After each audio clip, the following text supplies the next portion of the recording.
Hello viewers and welcome to Review Information. In this video I will show you how to make your Instagram account private.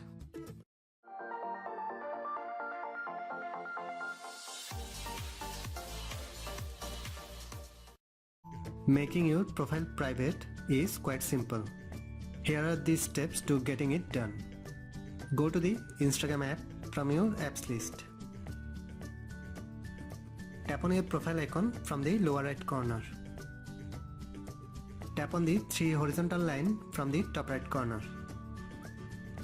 Tap the settings gear icon in the lower right corner of the slide out panel to access your settings. From settings, tap on privacy and security.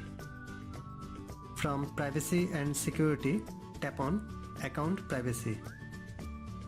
By default, it is disabled. Toggle up this button to enable private account. That's it.